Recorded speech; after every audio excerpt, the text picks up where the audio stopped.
This is video number 1. This is on what is classical singing. Well, classical singing is effectively opera singing, what most people would regard as an operatic style or tone.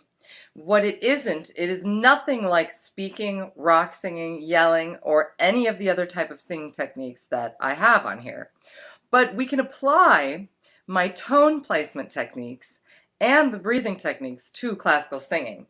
The breathing technique is the same, but the tone placement is entirely vertical throughout the entire range for classical singing. So unlike when we think of male falsetto, which is only vertical for men in the upper part of their ranges, it only has a vertical tone placement when they get up to the higher notes, then classical is vertical throughout the entire register, even in places where you could belt. You're all vertical all the time. So you have to always imagine your laser pointer going up all the time. So it would sound something like this. Now this is down in my medium to low range, and I could belt this.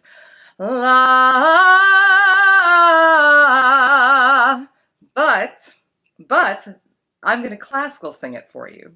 Classical singing would mean picturing my laser beam that we've talked about in my tone placement video going straight forward, even in these lower notes. It's the same tone placement throughout the entire register.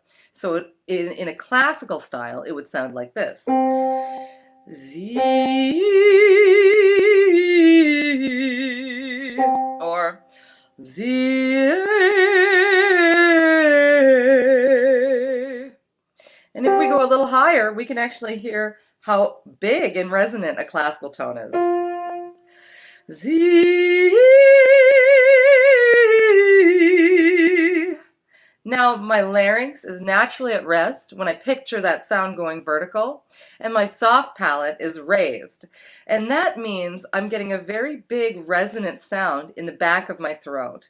I've relaxed the larynx, it's totally at rest. I have no tension in here because I'm breathing properly and I'm imagining the correct tone placement. Next, my soft palate automatically lifts instead of dragging in the back of my throat to create a big round space, and everything in my face, from my sinus cavities to that big space in the back, resonate that tone. So when I do this, I want to distinguish this sound from pressing on the larynx, which many people think is how to make a classical sound, but it is not. The resonance of the open space in the back of the throat is what gives it the depth that you hear. What doesn't give it is by pressing on the larynx and making an almost frog sound. Let me demonstrate. So this is correct classical technique. Z. And you can hear all the resonant space back here. But if I were to press down on my larynx to try to make my voice sound bigger,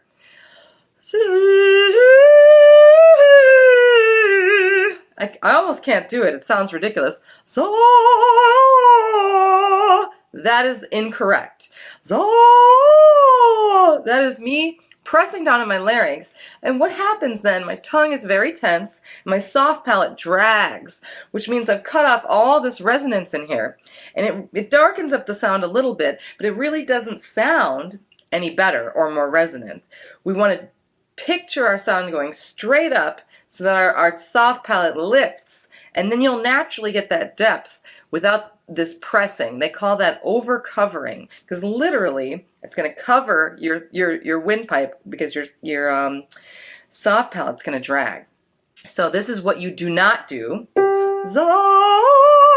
No, wrong. This is what you do. Get that clear picture in your head of the sound going up. Z.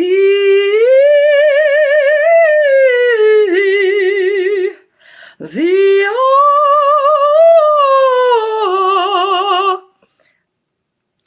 Now the key thing to remember is that you want to keep this vertical placement throughout the whole range. If you're going to sing classical, you want to stick to it for the entire song, the entire classical range.